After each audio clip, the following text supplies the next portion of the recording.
we're making a podcast. Unorthodox and controversial. Fucking nothing about you that is controversial, man. Mildly entertaining. People will listen to that, will they? A podcast. And will people listen to it? Yes. How does everybody answer that? Podcast my hole! We should put a stop to all this podcast nonsense and leave well enough alone. Hello, and welcome to the Mildly Controversial Podcast. This is Series 5, and we promised it was going to be like really different, really exciting, loads of great new ideas. It's the same old shit, but pretty much the only difference is that we're going to have shorter series to keep it fresh. Because our first series went for 18 months. And it was like me and Baz were on a desert island at the end of it. It was just fucking terrible. Anyway, so yeah, we're going to keep it fresh by having shorter series, and that means that Baz can knob off to work when he needs to and stuff. So we're back, and we've got some really good guests lined up for you for Series 5. And the first one of those wonderful guests is Anneka Woodhead. This is Anneka. Anneka is a friend of ours who we met. It was through TikTok, wasn't it? Back in the day. Back in the TikTok lockdown TikTok days. Lockdown TikTok quiz live things, wasn't it? Yeah. And then Anneka disappeared from social media for a while, and everyone went sad. And then she came back, and everyone got happy again. I think that's pretty much it, isn't it? Well, we should say as well that Mike and I didn't realise that you were a mutual friend until we started doing the podcast. Oh, there we go. Yeah. You must have done. No, well, because, you don't go through and check everyone's sort of mutuals, do you? And then, obviously, when we started the podcast, you weren't really doing anything on social media. And we just spoke about you one time, and then we just realised we're both friends with you. I know it wasn't the podcast. I remember when it was that you guys realised it was you did quizzes. That was it. Sorry, it was the quiz. You did the quizzes, and I came on one of the quizzes, and I think one of you went, "Oh, it's Anneka Woodhead," and the other one was like, "Oh, I'm Anneka Woodhead." Yes, that's what it was. Me and Baz are dead excited to get back to doing the podcast, and really excited to have you on. For those that don't know, like I said, we've known you for ages, and I've seen your content emerge and kind of develop into what it is now. So for those that don't know, Anneka is I'll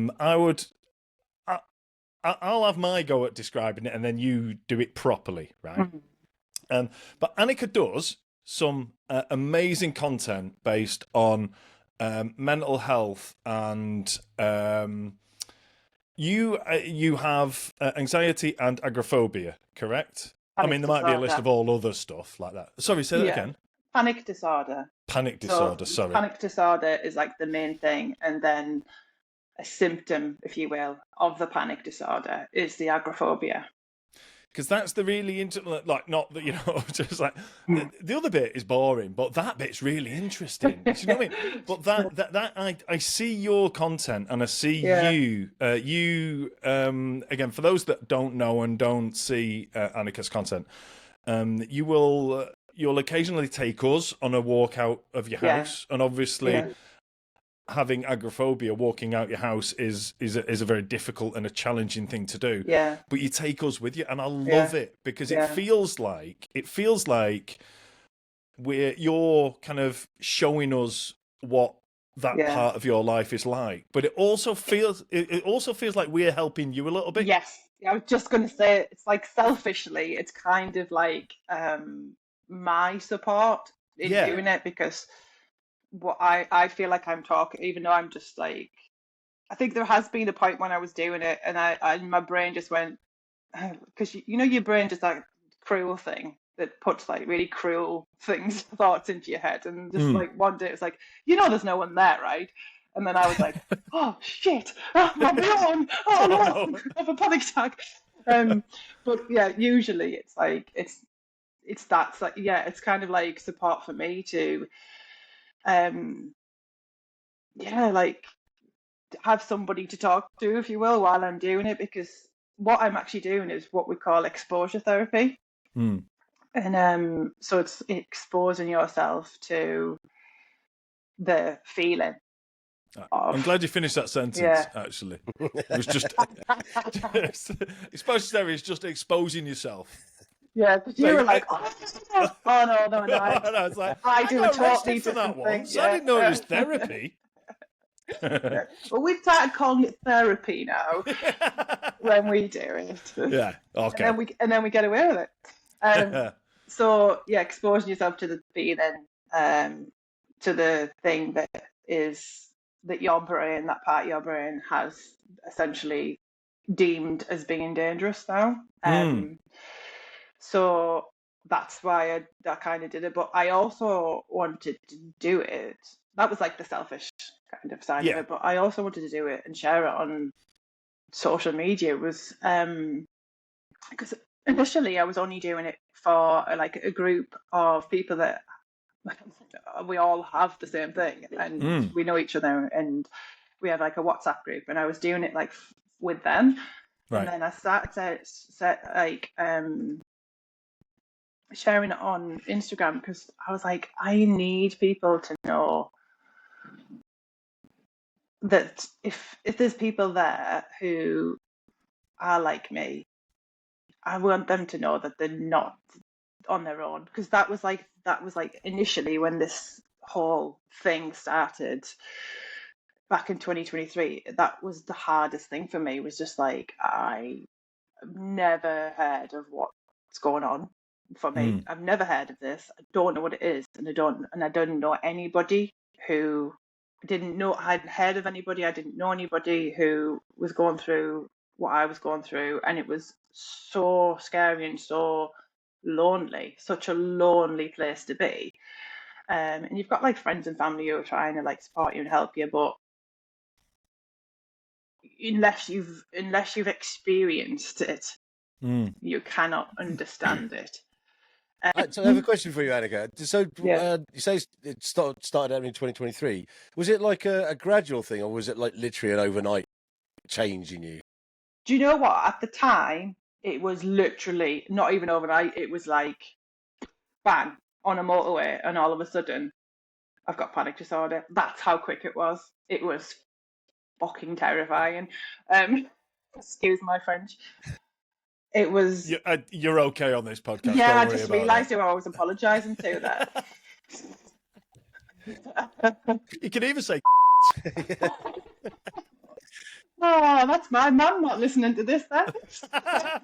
I'll bleep it out. I'll bleep that out. I never bleep that out, right? But I will bleep it out just so your mum. No, I'm going to bleep that out just so your mum can listen. And then she can guess what it is we said. I'll leave the C and the T, and she can fill in the gaps. So it must take you by unawares then. So like, I guess 1 minute it literally felt like I went from being this person to this person.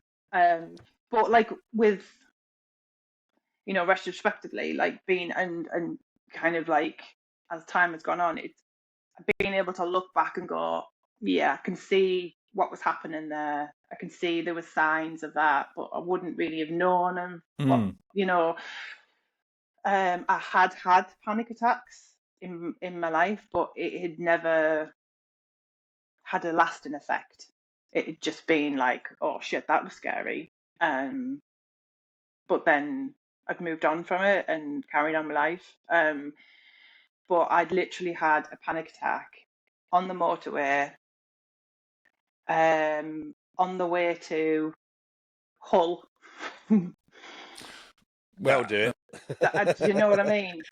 You know what I mean about retrospectively when you look back. You're not the only person who's reacted like that, but going to Hull. I was going to a place called The Deep with the kids,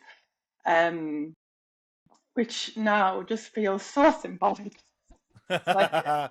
Were you driving? I was driving. Jesus. So how did that manifest itself? What did that look like? Feel like? What happened? I can't really describe the like sensations and things, because unless you it's because I can describe like you have a beating heart, your heart feels like it's gonna explode out your chest. Yeah.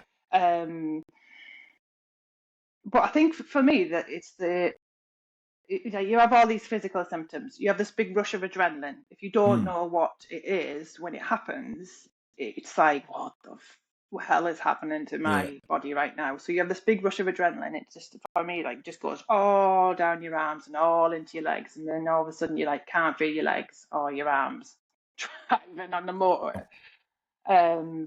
My heart's pounding like crazy. Couldn't, I'm struggling to get a breath. And then, but I knew that I'd had this sensation before, and I was like, oh shit, I'm having a panic attack. Like, and then I was like, you're okay, Anneka, like out loud. My husband and my kids in the car, you're okay, Anneka, you're all right. And then it kind of like went down because it just peaks up and then it like comes down the other side. And then when it came down the other side, I was like, okay, I'm okay. And then when we got to the deep, that feeling, so it's like this just feeling of terror, like like everything around you is dangerous and you don't know why, but you just like everything is scary. Like and then all of a sudden you're aware of everything that could possibly be dangerous that you didn't even think of before. Like I couldn't, when we went in the deep, I was like I'd never had a problem with lifts before, and I was like, I'm not going in the lift. Like I can't get in the lift, like because I was just so scared. Like I was trying to carry on for the kids, but in my body, I was like, I can't do this. I can't carry on. Like I can't go on the lift. And then so I went up 2 flights of stairs to get to the entrance. And when I was in the stairs, I was like, shit, I can't get up the stairs. Like there was all these weird. And then if you've ever been to the deep, it's like, oh my god, if you're suddenly feeling like trapped, you're just going in and in and in and in and in, and you're like, I was like looking for the exits. I was like, I can't get out, because I didn't know what was going on at the time. I'd never had this feeling, and it's just the aftermath of a panic attack. Your adrenaline's still in your body. It was a massive panic attack. So basically, long story short, I legged it out, said, I'm going to go and sit in the car, I can't stay in here. I asked someone, a member of staff, to get me out, waited in the car for them to come out. They came out. By the time they'd come out, I'd worked myself up, like, what's going on with me? Like, what is this feeling? I don't know what's going on. Like, I was absolutely terrified and I didn't know what was going on. So when my husband got in the car, pulled off to go home, as soon as he joined the motorway, now the way that your amygdala works is, so the amygdala, I don't know whether you've ever heard of the term amygdala. I don't know what it is. Right, your amygdala is the part of your brain that basically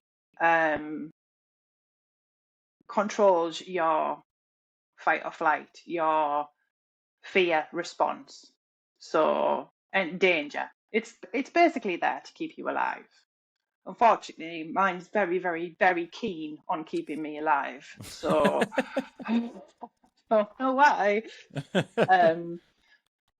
So basically, when I had that panic attack on the motorway, the amygdala had stored motorway bad, motorway not good. We must not go on motorways again. And as soon as we joined the motorway, I just had this massive rush of adrenaline again, because obviously my brain was going, no, this is danger. Last time this happened, we had a panic attack and this is danger. And I just had this massive panic attack again. But then I felt totally trapped, like in the car, and trapped like in my body. It was, that part was awful. It was like, I was like sitting there thinking, just want to rip my skin. I know this is awful, sorry. Just want to rip my skin off, get out of my body so I can get away from what this feeling, because it's so awful. And I was like, I was screaming, you've got to pull off the motorway. So several attempts to do this, to like pulling off the motorway, joining again, me having another panic attack. So then my body was just surging with adrenaline then. Because I was just having adrenaline rush after adrenaline rush. Every time you have a panic attack, so I was having a panic attack. And then because my body was just so full of adrenaline, my muscles started twitching. Oh So man. then that was scary. It was like my muscles, like, so I remember this arm, like, just doing that, and I was like, oh my God, what's going on? Like, and then obviously I'm terrified anyway, Mm. and then the muscles in my neck started to spasm back like that, and obviously I was struggling to like get a breath, because when you have a panic attack, you're like, feel like you can't breathe. So when it was doing that, it was like restricting my thing, and I was like, I was thinking, I can't, I'm making this noise. So then my husband pulled over, and he was then screaming at me,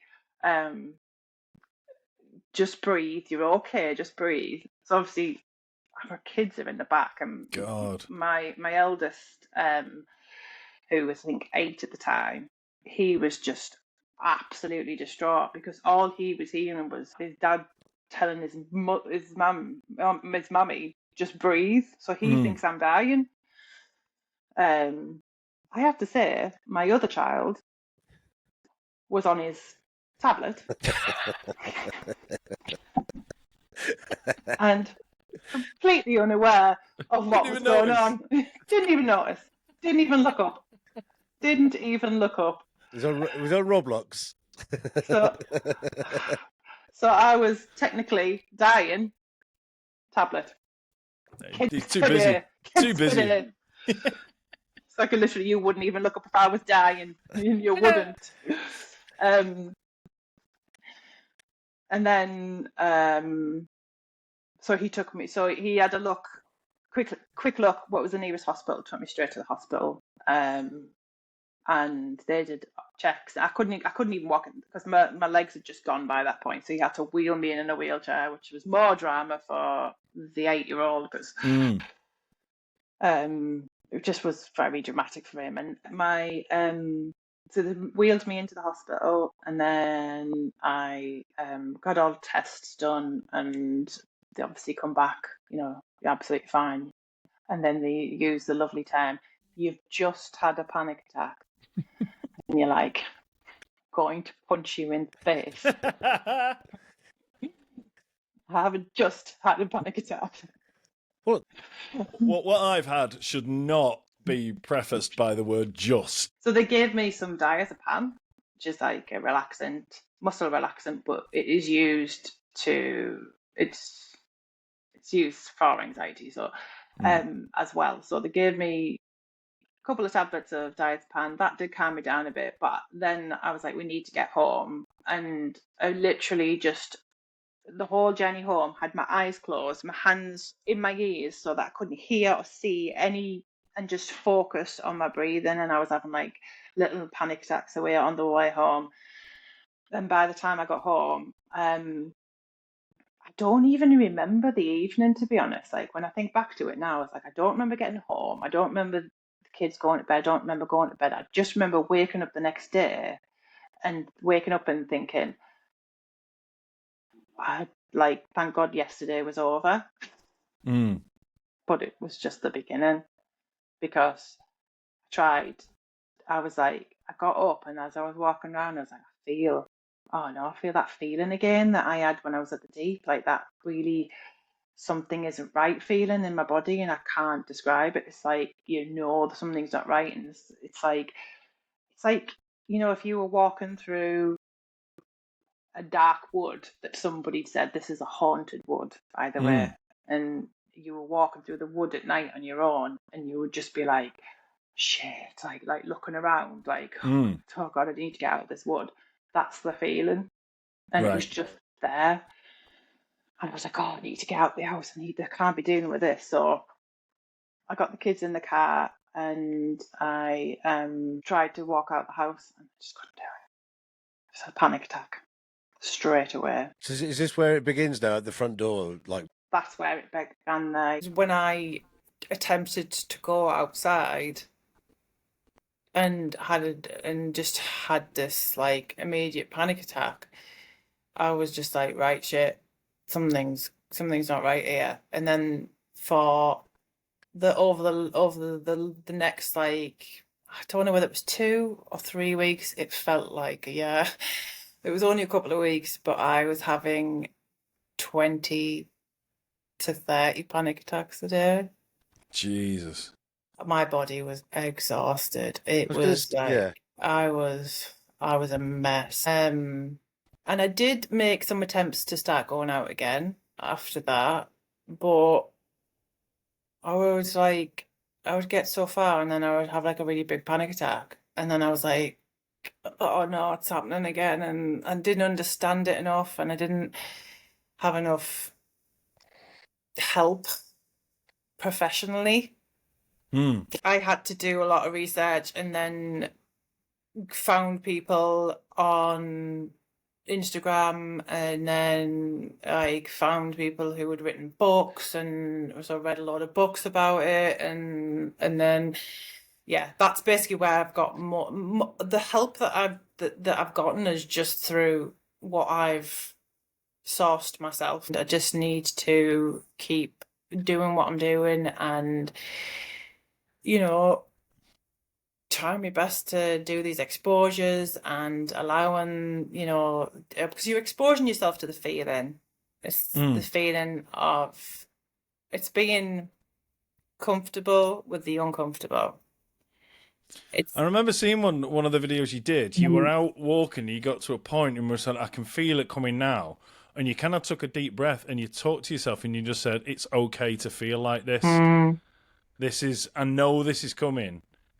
And it's okay. And like you say, I remember you saying that, and that was kind of like, and that's like being comfortable with that really uncomfortable feeling. That's like me after practicing a lot, and if someone who like that feeling that I was getting there was obviously not one of my worst kind of surges, let's say, but it was.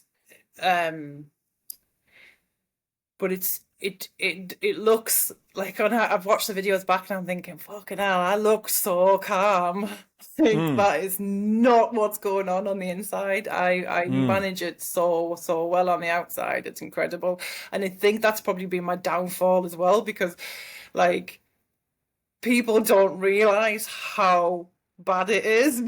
There's been times where I've said.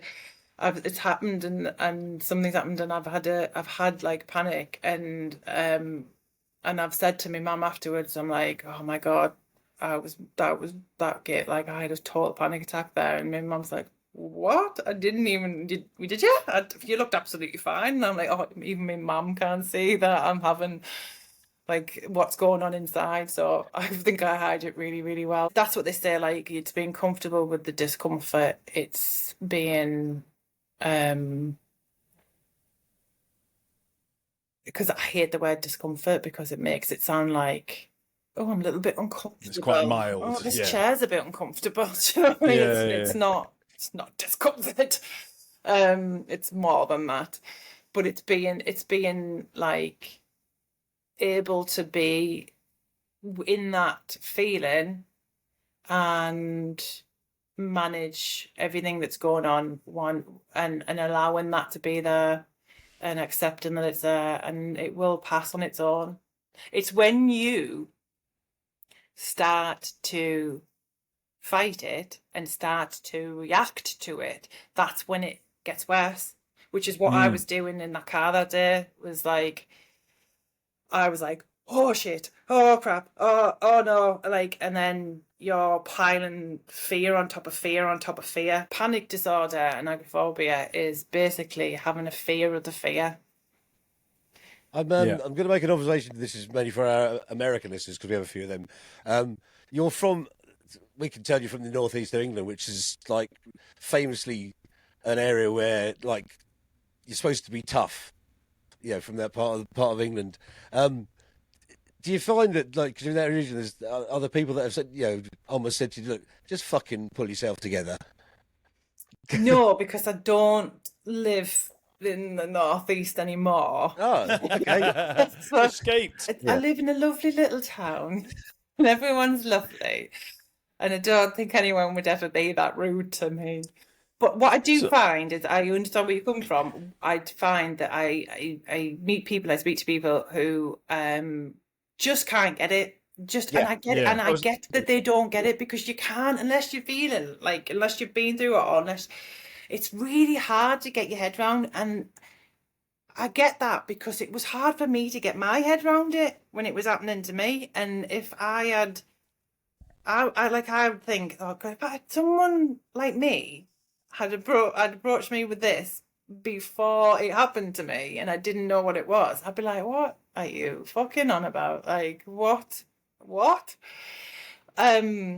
I wouldn't. I'm quite a nice person, but in my head, I'd be like that. And I have had like people who just try their best to get it, but just don't get it. Like I was telling someone today about like my next door neighbor, who is like they're both in their all couple in their 80s, early 80s, and the gentleman is he's just so lovely, and he really wants to help. Like, you can tell he just like really feels for me and really wants to help, and he wants to give me the answers, but he doesn't get it at all. So he'd be like, I'll be like trying to explain, like, oh well, what have you done today, and have you got any help? And he's like, I'm like, right, okay. And then he'll say, look, what you need, I think what's going to make you feel better is just getting out and about. And I'm like, that's the fucking problem. Oh, go outside? Yeah. Yeah. All right. I will. Talking about what's going on. I mean, if you just stopped panicking and went out. Yeah. Exactly. If you just, that's the kind of. When you are on your little trips out of the house that we see on your social media, and sometimes you see people. Do the people around you know? Yeah, I've been totally open about it with everybody. So if people see you out and about, I mean, is it like kind of? Because what's not clear from you from the videos is how far. It feels like you don't go that far. I don't. No. I'm not saying it's a bad thing. I'm just saying so the people you come across will obviously be limited because you're not going far. Yeah. And so the people in your locality, they know. And so what do? Do they kind of leave you to it, or the people that I think you've seen me walk past are just people who like probably live on the street. They wouldn't have a clue. Right. They would not have a clue. My like neighbours, like who are kind of one over the road, like that kind of in the close vicinity, they know what's going on. But people like that I've seen like walking the dog who know my face, do you know what I mean? Because we've lived on here a while, and then just say, oh, and plus we're just friendly around here, and we just say hello in the street. Yes. Hello, how are you? So they wouldn't have a clue. And that can scare, like that doesn't scare me, but I know, like I say, I have not physically met because we can't meet each other because we're all stuck in our homes. But we like have this WhatsApp group and we speak and stuff. And a lot of the people that I have become friendly with are all in America, which is even worse. America and Canada, and like this panic disorder can hit people in different ways. So there's different. There's different.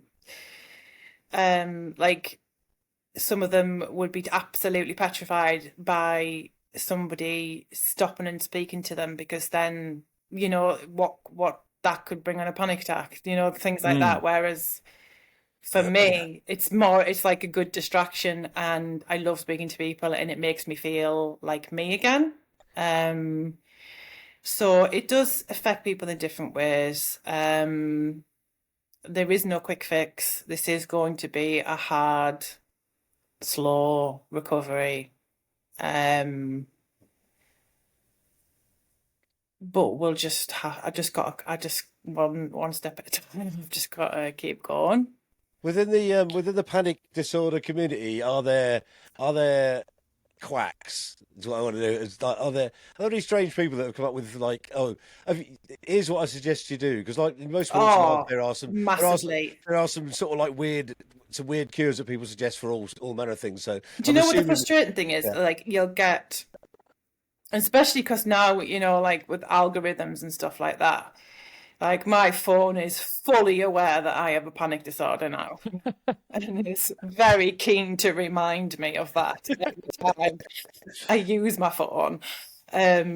But there'll be people who are like, "Oh, we can cure your panic disorder in 30 minutes, you know? Just do these 5 things and sign up here and give us all your money." And it's like, people, you would, because it's that debilitating. Like I am in a position where I can't go out to work. I can't go to the shops. We're lucky, like that we're living in in a country where I can get my shopping delivered. I don't really have to leave the house for much, to be honest. I think I've kind of realised now that essential things can all be done within the home. I did see a video of you driving. Was that a long time ago, or is that something that you are trying to get back to doing? I was just driving in my street.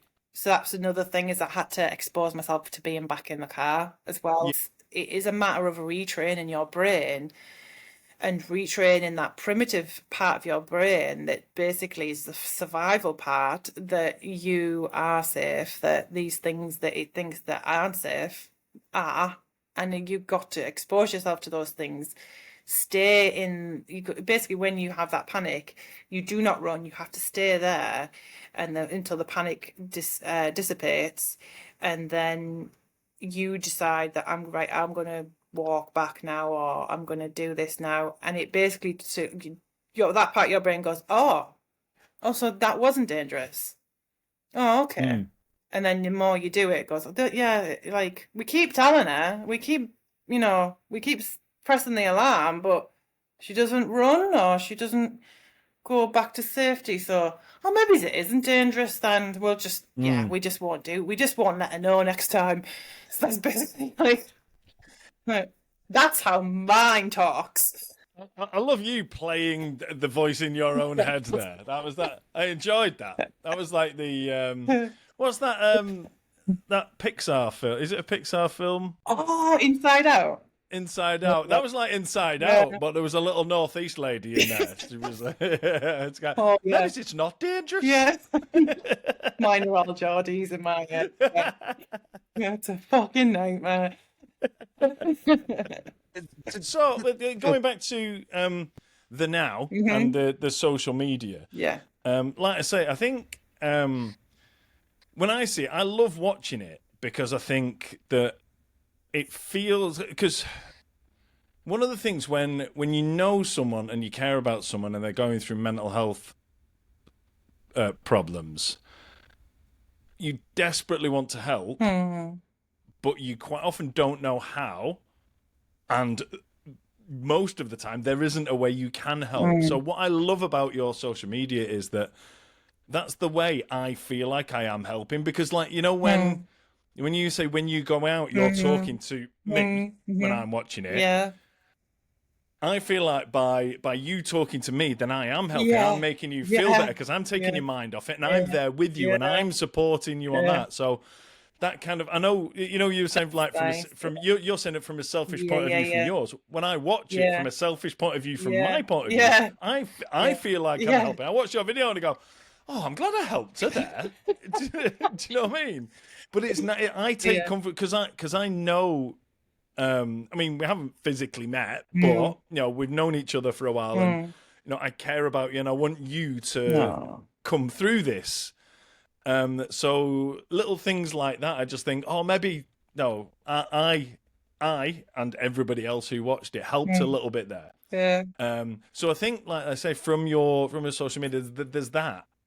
But there's also, you must be helping loads of people who are going through a similar sort of thing, feel like they're not alone, and also pick up a few of the things that you're doing that might help them as well. And I think, like, whilst I'm doing it, I might have a thought that really helped, and I try to share that as well, and hope that, because, you know, what helps me might not necessarily help the next person, but there are things that some people have shared with me who are going through this that have really helped. So it is about like creating that community and making people more aware. And you know, panic disorder doesn't necessarily have to result in agoraphobia.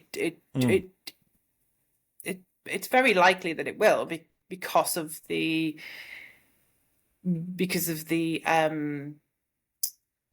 fear. I guess your house is your safe space, isn't it? That's why. So it's you know, and yeah. So but people suffer with panic and anxiety and depression and all, you know, just array of like emotions that we are actually designed to have. It's just, you know, we have become as intelligent beings, and the way that, you know, we've evolved in this in the last couple of, you know, or you know, few hundred years, we've basically told ourselves, you know, these emotions, these are bad. These are bad emotions. These are good emotions, and these are bad emotions. I don't know what that accent was. You tend to revert to that one. Let's go for Welsh. I don't know. I mean, I don't know if we're going to get cancelled. Doing it. I was like, it's best we don't suggest what it is in case we get cancelled. yeah. I don't know why I do that. What is that? Let's move on. So those are good emotions and those are bad emotions. Why did I just speak? Anneka, just doing all the voice. Why does that need an accent? I don't know. I'm not telling you where you're from now. You went safe with upper class southerner then, didn't you? Do you know what I mean? No one's going to get offended by that. Apart from the upper class southerners. But we've basically like put emotions and the things that our body does like in these categories, and then really really slammed it into like by saying, you know, you just basically any kind of anxiety, any kind of sadness is wrong. And it's not. It's like it's your body's way of dealing with something. Like I discovered, this is something that I think needs to be taught in school. I discovered on this journey over the last 2 years that when you cry, I don't know whether you know this, but when you cry, your body literally releases chemicals that make you better. Oh. Like crying, if you look it up scientifically, crying is good for you. Basically. I thought it was Guinness. I thought it was marijuana. I've never really been allowed to feel scared, or I've never really not scared, anxious. I'd never been taught how to deal with my big emotions. Yeah. Well, you're not supposed to have them, are you? Doing this that isn't, you know, what I call them. If I'd been taught how to deal with it a bit better, and being more, and I was just like, we were all more open about it, then it wouldn't be as scary. It would be more normal. That's why, like, I talk about it and I want to share it on social media. And it's like people like have been saying like, oh, it's really brave, like how you like sharing your most vulnerable side. And I'm thinking, it's not. It's necessary. It doesn't feel brave. It feels absolutely necessary that I talk about this because I need it to be out there, and I need people to know that it's okay for all this to go on. Like this it's not pleasant, it's not very nice, but it happens.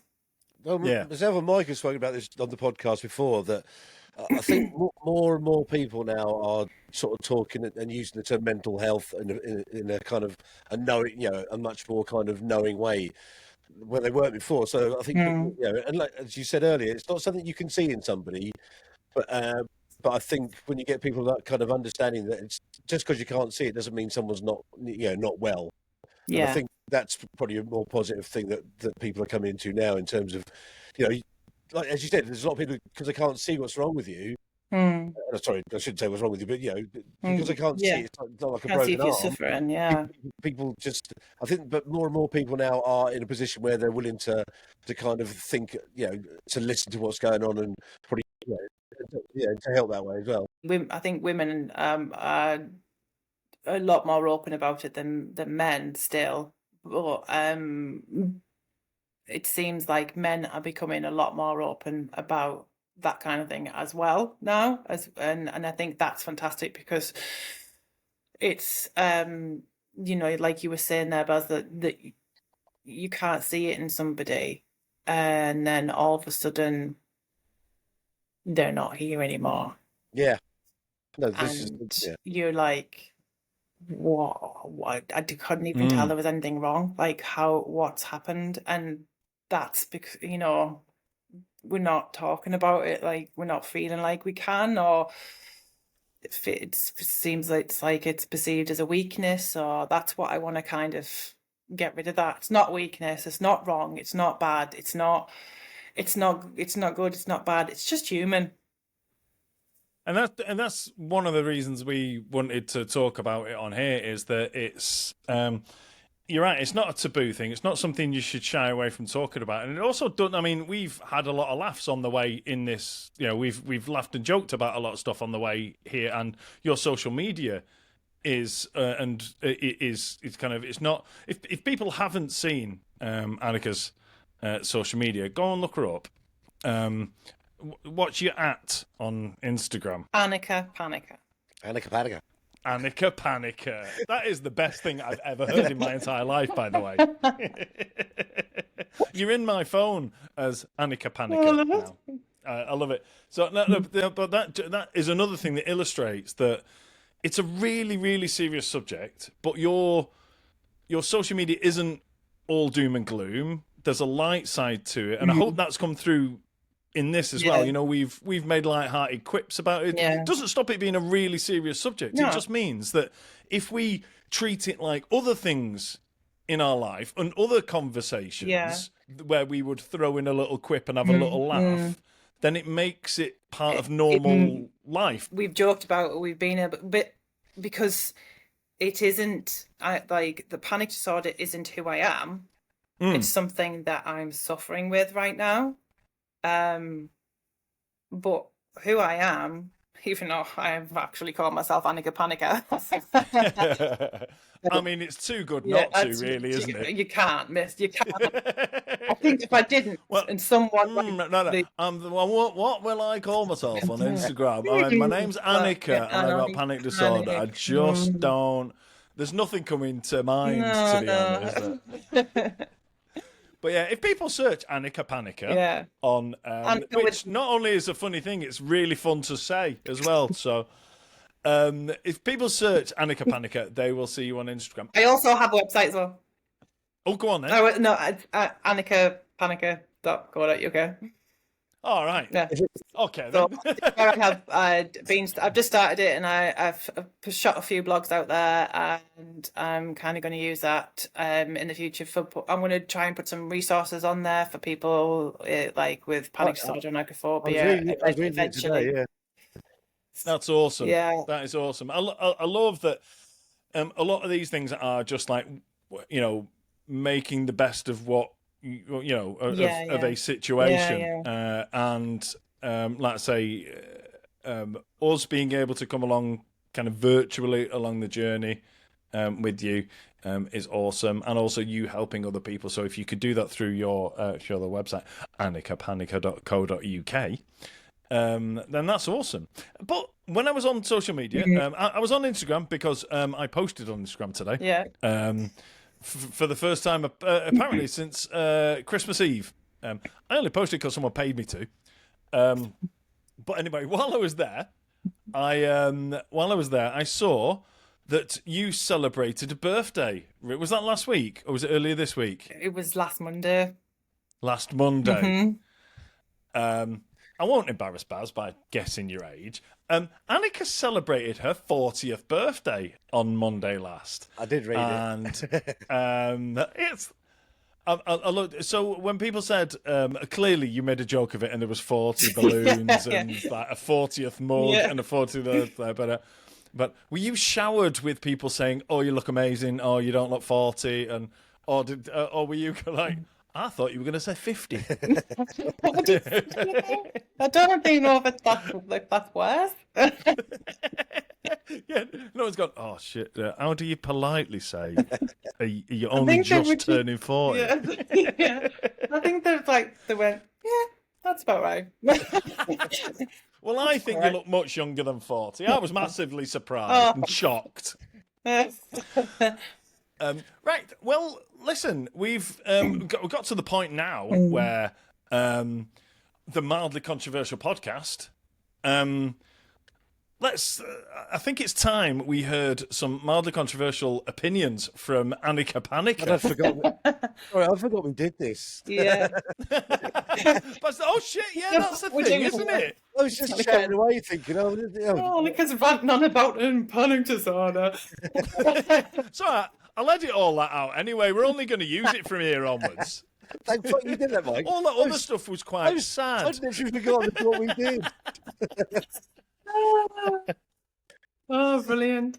This is gonna be like I'm glad. Let's get on to some fun stuff. Let's have a laugh, man. Just in case people, we're at series 5. In case people don't know how this works, or have forgotten because we haven't posted for ages, Anneka's going to tell us one of her mildly controversial opinions. The only rules are no politics, no religion, and what. The way this works is that Anneka will tell us her opinion.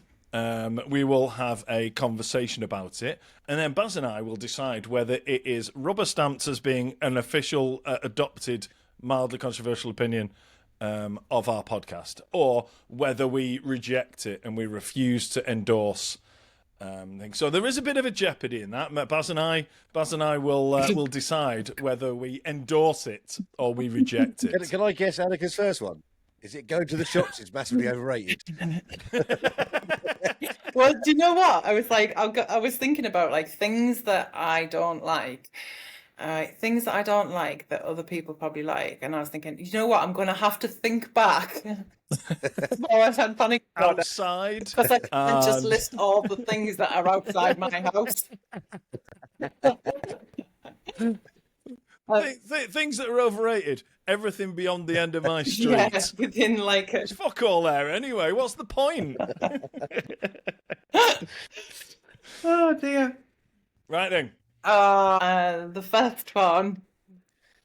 I don't like barbecues. Oh, this is okay. I need to remain poker face. Talk us through it. I just really need to get this off my chest, if I'm honest, because it's hard for me to admit this, and I feel like this is braver than talking about my panic disorder, is admitting to the world that I hate barbecues.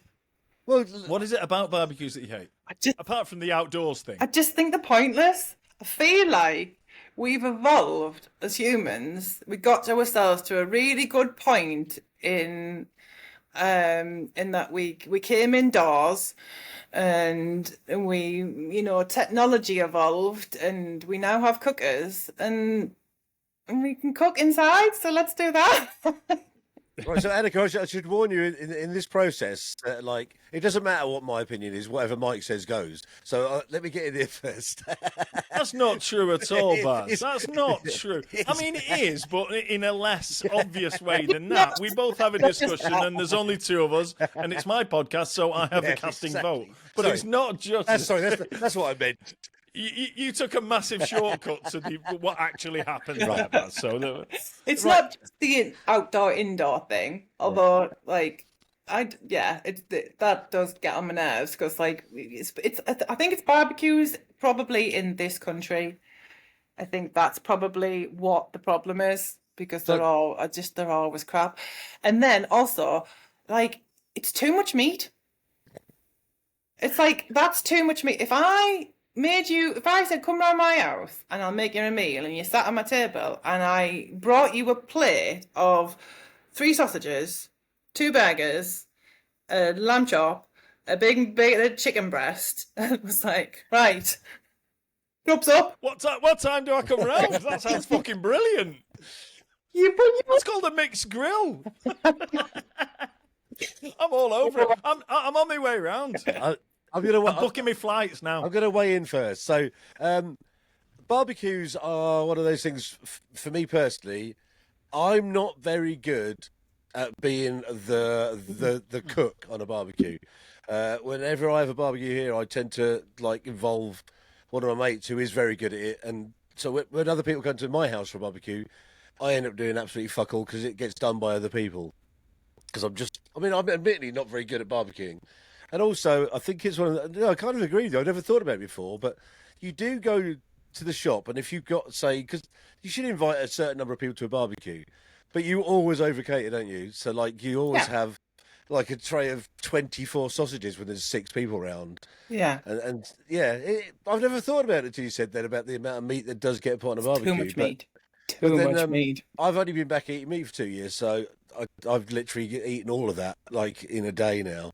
So just catch up. I mean, it sounds to me, like you're playing catch up. You should have a barbecue every day for the next 4 years to make up for the time you weren't eating meat. Just before Mike weighs in, we had a whole episode once about air fryers.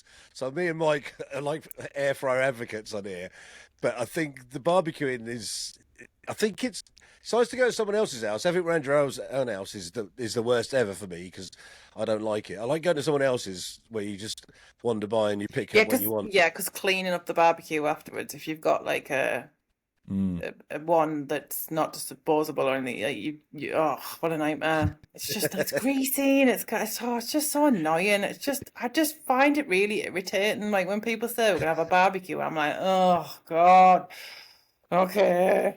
That's how I feel. That's how I feel inside. It just irritates me. I tend not to think about the meat. I tend to think about the drink at a barbecue, if I'm being honest. So. Yeah.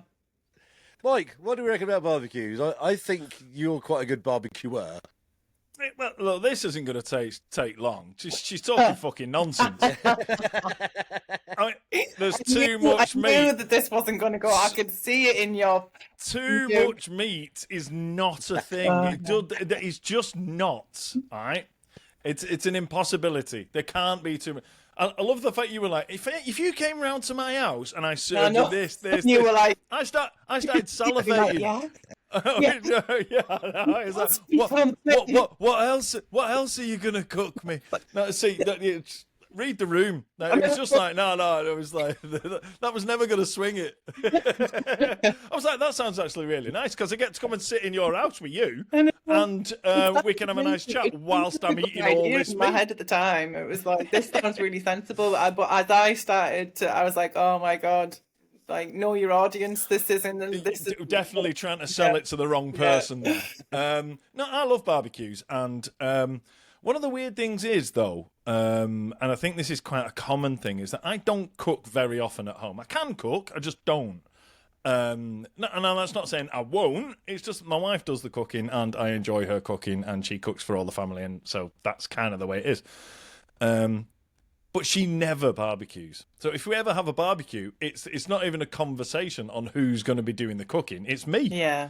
And it's just a weird thing. And I think that's quite a common thing. And it's like, Mum does the cooking normally, but the sun's out. Roll the cooker outside. It's Dad's turn. I never thought how weird that is until you just mentioned that, actually, yeah. Yeah. The primal cook in the family doesn't do the Exactly, barbecue. because it's outside. So that primal, like, that male man outside cooking meat. Oh, you've started on that voice again. Stop it now. No, You're going to get us. Or is it a different one? It just sounds very different. Very similar. Let's just. Yeah, that's my man. I am man. I cook meat outside in sunshine. Anneka. That's definitely the same voice, isn't it, Baz? Exactly the same voice. She's going to get us cancelled here. That was my caveman voice. Where's the cave? No. All right. So, Sadly, for you, Anneka, I'm going to reject it. Barbecues aren't rubbish. I did. I think you're only just saying that because it's outside, and it's Anneka. It's Route 1. It's too obvious. Do you know what I mean? You said before that not everything about you know, that your agoraphobia and your panic disorder doesn't determine who you are. And then the first thing is you go, yeah, being outdoors and cooking. So come on, we need something better than that. My next one's probably not gonna go down well now either. Let's have it then. Go on. I'm gonna try and poke it. I've forgotten. I've got. Do you know to pretend to be poker face. I've gone with controversial. Like I've really thought. Like I'm not gonna come up with obvious ones that I think that you're gonna agree with. Yeah. No. Look. Yeah. That's what we want. We don't want you to come on and say like stuff that we that we are going to agree with. It's not the point. Come on then. Let's go. Beach holidays. Oh no, we're okay on this one. let's hear your statement and expand on it. It's so funny because like with all the other ones that I've made loads of like kind of notes of examples of like why do I not like that thing, but with this one I've just wrote beach holidays, sand. Yes. That's all I've written, and I feel like that's all I need to say. Let's move on. It's in the sand. Go on, Mike. Go on this one. You're talking for both. We have actually mentioned this before on the podcast. So frankly, Anneka, I'm a bit disappointed that you haven't gone through all 170 episodes and realised that we've done this. No, it's not that. It's It was one of the early ones, wasn't it? Yeah, I forgot it. Yeah, beach holidays on the sand. Yeah, I remember now. Yeah. Look, we're full advocates of fuck the beach. Yeah.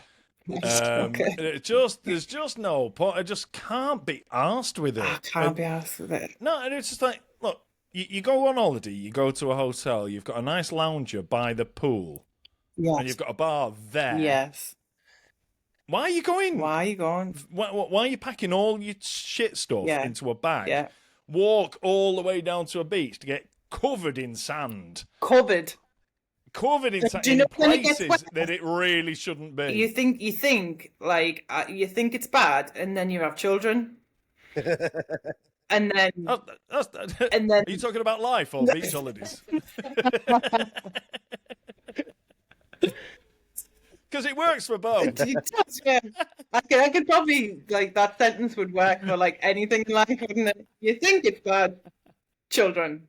Maybe that should be one of the things. It reminds me of the the adverts for the little pods that you put in the washing machine. Yes. At the end of it, every time it goes, keep away from children. Like, that's great advice. Yes. Bit late now. Well, I'm not allowed to. I'm not allowed to keep away from mine. Well, look, I've literally just got back from a holiday, which was on a hotel which was just off the coast in Lanzarote, and their idea of a beach there is volcanic rock. So, and I've tried going in the sea with volcanic rock before, and got absolutely torn to shreds. So, we heard about this, yes, Baz. yes, I'm an advocate of the pool because, as Mike said, you can lie on a bed. You don't have to take anything but a towel and like your chosen device, which would be a phone or something like that, and then the bar's there all the time.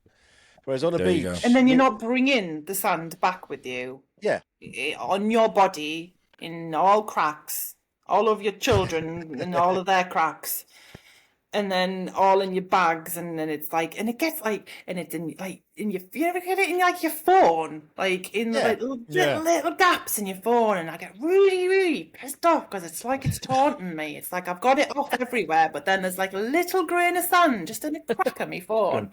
I think once I recover from this, I'm going to be making some major decisions in my life, and I'll be going places, I tell you, but I won't be going to any beach. Love that. Once you recover, and the world is your oyster. Yeah. I love the fact you're writing down a list of places I'm not fucking going though. Well, it's one of those In things. general, I really want to get out there, but not to these fucking places. Exactly. And the beach is one of them. Actually, there's a bigger picture here that sand just seems to be fucking really annoying no matter where it is in the world. Not even on a beach. It's everywhere, isn't it? Sand is just literally pointless. Yeah, sand is annoying. Yeah. Why do they have sand pits in garden for kids? It's because only kids like sand, isn't it? It's like Mike plays golf. Sand is his worst enemy. Apart from water. Yes. Yeah. Yes. It's just. That's it. We should have a campaign against sand on this podcast, Mike. Sand in general. Fuck sand. We'll do a special fuck sand edition. Okay. Yeah. I'm guessing, Anneka, I can speak for both of us, but I think the mildly controversial podcast is not against your beach holiday problem. We fully advocate that you shouldn't go on beach holidays. Yeah, exactly. Exactly. I mean, like I say, we said it about 2 years ago, so we can't really go. I was going to say we can't really go back on it, but I did with air fryers. Yes. Oh, yeah. We did a big thing about air fryers as shit, and then I got one, and I had to. We pretty much did a whole episode of me just like eating humble pie, and I said, "They're fucking brilliant, aren't they?" Yeah. Can I also say that it's one of her best received podcasts that people were like literally you men talking about air fryers was like the best. Yeah, Podcast they're just like watching Mike squirm and admit he was wrong. No, it doesn't happen very It's called often. growth, Mike. That's what we like. Yes, sand can fuck off basically. So yeah. Sand. Excellent. There you go. Yeah. So one in, one out, and then what's your next one?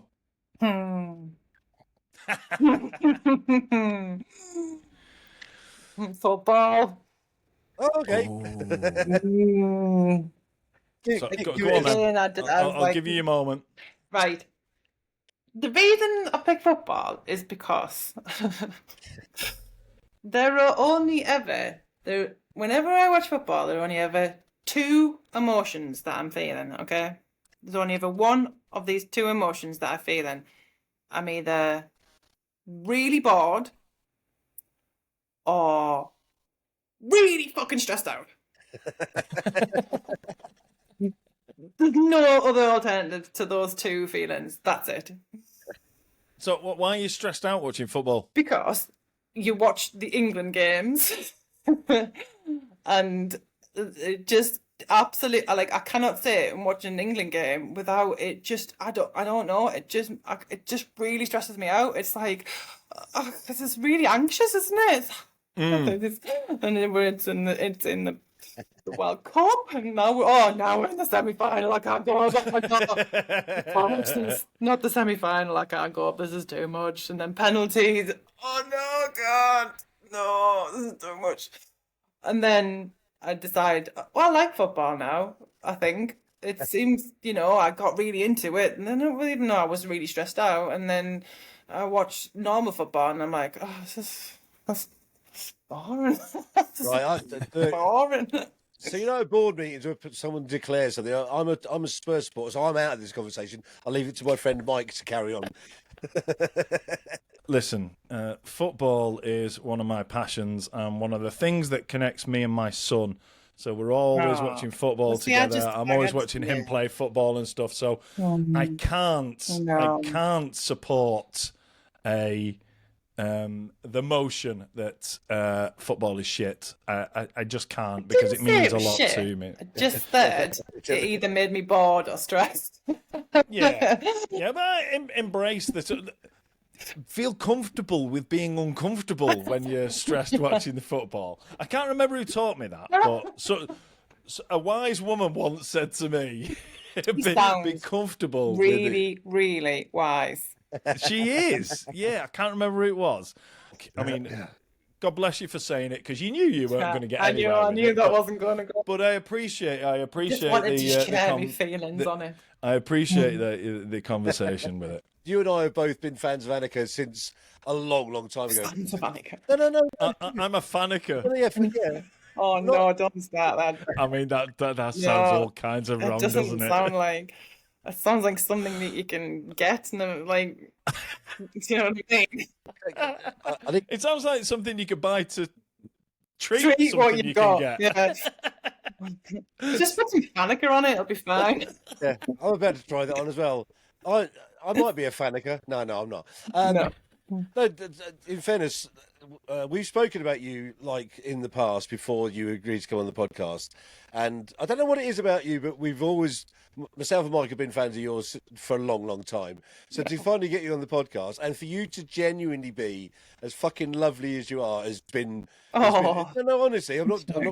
We don't blow smoke up people's arse on this podcast, but to have you on here as our guest has been fucking lovely, and you are genuinely as lovely as you have appeared on your social media, and I feel like I'm a friend of yours now, and I feel like You are a friend. Yeah, I know it's good, but like, and I'm going to probably have a chat with Mike after and say, look, whenever we need like an Anneka, can we get Anneka on to be a guest? So, I've enjoyed it that much. Mike, thank you. I've really enjoyed it too. Close before I like wheeled off as being like weird. No, listen, I wholeheartedly support what Baz said there. I was delighted when you said you would come on because I wanted to do an episode where we talk mental health, but in a light-hearted way, and I feel that you were perfect for that. And also, the real reason we got you on is because I've always wanted to just have a chat and a drink with you, and I know I'm drinking, you're not, but that's how it works. But no, honestly, I'd drink if I could. Yes. I mean, what's the worst that could happen? Oh, actually, yeah. But I mean, why do you don't drink? Why would you not have a liquid depressant? I mean, your choice. Badly with the medication that you're taking. Yes, your choice. All right. Yeah. If you're gonna be like that, then anyway, no. Listen, I was like Baz said, it's weird because it started out that you were around in the TikTok times, and just that you were a name on a screen at first because there wasn't a great lot of like there was a little bit of social media in that, but then but for us both to have like hold this little soft spot for you and just is testament to who you are and the type of person you are, and the fact that you are back on social media, but on social media doing the type of stuff you are is brilliant. I love your content. I think the stuff you do whilst it's mental health based is actually really entertaining, which I think is a difficult thing to do. But it's also, like I say, I love being a part of your journey. And I love what you do. And listen, every time you pick that camera up and you go on your little walks, right? Yeah. Think of us all there, absolutely rooting for you. Thanks. And we can't wait for you to keep making steps towards where you want to be. I won't imagine your face directly because I think that's probably going to make me a little bit more anxious. But I like the sentiment. Thanks. What you could, when you leave your house, picture me stood in the doorway, and that'll encourage you to walk further away from your own home. You'll be in Cornwall before you know it. Anyway, we'll have to organise a night where Baz and I come round to your house and you cook all those meats you were talking about before. If you have a barbecue, we'll come. It's the only way we're actually going to meet is if we come to your house and you've promised you're going to make a massive amount of meat for us. Inside, in the cooker, not outside in the air fryer. Yeah, all over it. Anyway, thanks everybody for listening. Thanks for watching. Please listen. I know we are back with a new series, so do us a favour, do all the subscribey shit. Yes. If you don't subscribe to us already, do subscribe to us, and tell your friends about us. You know, literally send a link to the Spotify to somebody, spread the word. If nothing else, then just to show them what an amazing person Anneka is, and a reminder of, if you want to see more from Anneka, go to annekapanicker.co.uk and search Anneka Panicker on Instagram. That really is fun to say. Well done, mate. I'm going to say it again, annekapanicker.co.uk. Thanks for listening, everyone. Thanks for watching. We'll see you next time. Goodbye. Hello.